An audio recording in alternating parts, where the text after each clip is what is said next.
Hello everyone, and today we're going to be looking at state and covariance propagation. So if you remember from the last lecture, what we ended up with is we had this recursive least squares estimator, and this was great. It gave us a lot of nice equations that allowed us to explicitly track a Gaussian distribution through measurements. But we assumed that we had no motion. This relied on the fact that there was no way that our state could be changing during our measurements.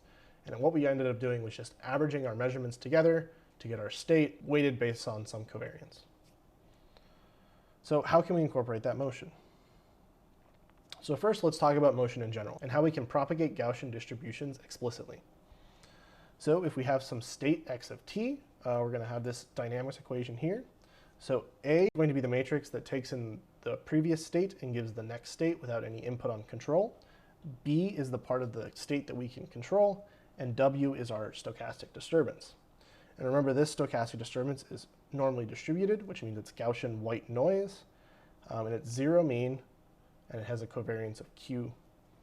And this covariance can change over time. It's Q sub t. So first we're going to look at the equations to propagate the mean state. Remember that a Gaussian can be described by its mean and variance explicitly. We can propagate both the mean and the variance. We can track the Gaussian throughout time. So to start off, here's the equation for the mean. So the expected value of our state estimate is equal to the mean. And a lot of times you'll use this bar on top of the variable to denote the mean or the average.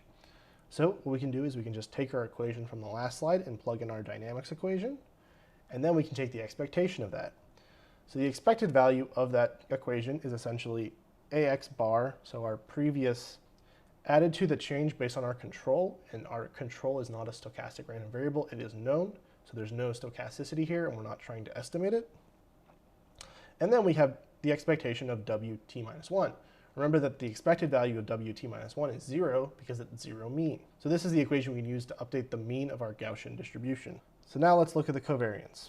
So we're going to be trying to solve what is the value of this equation, but I'm going to do this in different parts to break it down. So to start off, we're going to figure out what is the difference between x and the mean of x. So what we can do is plug in our dynamics equation again, both for x and for x bar. And that gives us this equation. And then what we can do is we can notice the fact that these two terms are the same, so they can cancel out. And then what we can do is we can factor out our a here. So we get this equation.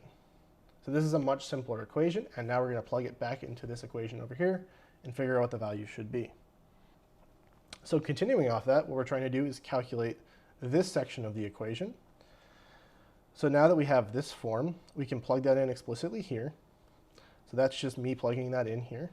And then we're going to find this temporary variable delta x just for notational simplicity. So if we just plug that equation in, we end up getting, when we multiply these things out, the equation we get when we multiply this out is down here at the bottom. And then finally what we're going to do is we're going to take the expectation.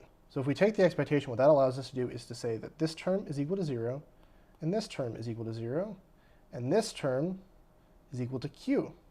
Because remember, if I take the expectation of w, that is equal to 0, so 0 times any value is equal to 0, cancel those two out, and the expected value of this, which would represent the covariance, is just the covariance matrix itself. So now this is really nice. We have an equation that allows us to, using this motion equation, update the mean of our Gaussian distribution as well as the covariance of our Gaussian distribution. So what have we done in this lecture? We've derived the equations to update the mean and covariance of a Gaussian distribution given some noise.